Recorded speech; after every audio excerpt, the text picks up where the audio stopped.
Hello, tribal lovers. Today I'm going to talk about Ethiopia, and I'm going to focus in three tribal areas that are less explored than the classic Omo Valley or the Northern Highlands.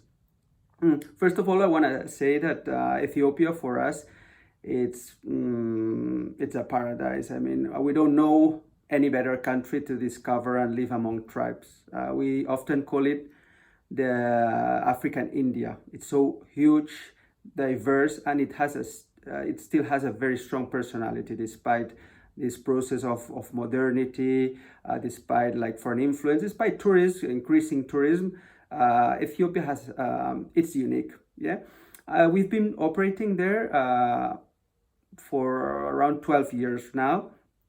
And well, we do the classic stuff that people demand us. We go to Lalibela, we trek to the Simeon Mountain to see the Gelada baboons. We've specialized in photo ethnographic trips to the Omo Valley, both sides of the river, to the classic Hammer, Bana, Dasanech areas around Turmi, but also to the more remote parts on the western side of the Omo River, where the Surma, the big stick fighters, the Donga masters, that incredible tribe that we find in the border with South Sudan. But again, in our philosophy, we always go to the last places in the countries where we operate. So I want to present you three tribal areas that are less known and where we have been operating in the last years, and we have more surprises than in the more classic areas. No, the first one is the Blue Nile area, west of Gondar and up north, in the border with North Sudan. We have an area called Benishangul Gumus, where you have a cluster of different small tribal minorities, being the most famous one, the Gumus, that they still scarified. They scarified until 10 years ago when the Catholic missionaries, mainly Spanish Combonians, have been operating there, and this practice has stopped, at least in the towns. In the villages, probably it's still active. These people are Sudanic. They speak a Sudanic language. And they used to be enslaved by the people of Gondar, by the old Abyssinian kingdoms, and they moved there because it's a bit mountainous. It's in a border area. It's a no man's land. You have the Gumus, you have the Berta. The Berta have Islamized in the last 30 years due to influence of Sudan. And then you have a small minority of around maybe 2,000 individuals called the Como Ganza that are still naked to nowadays, and they're just amazing. It's an area difficult to access, beautiful nature. The Blue Nile flows freely and widely in the area. It's an area we like to go.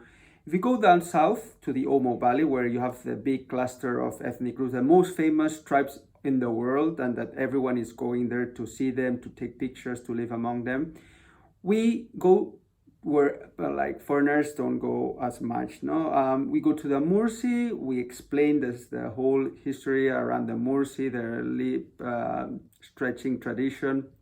We try to avoid the villages where most tourists gather every day, almost every day. And we go a bit further north towards Hana Mursi. That's like a modern town built by a sugar factory. I mean, owned by a Pakistani multinational company.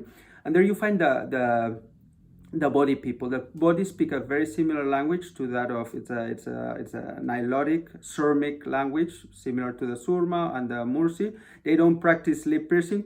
Well, the older generation have a small lip plug, a lower lip plug, but it's much smaller. It's a wooden plug.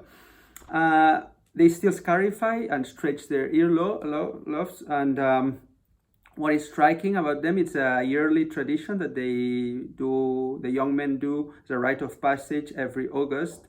And they just, during 1 month, they only drink milk, like raw milk, until they get really fat, and then they show that they're beautiful, that they're strong, that they can have resilience, and that they can take care of their cattle and their woman and their family.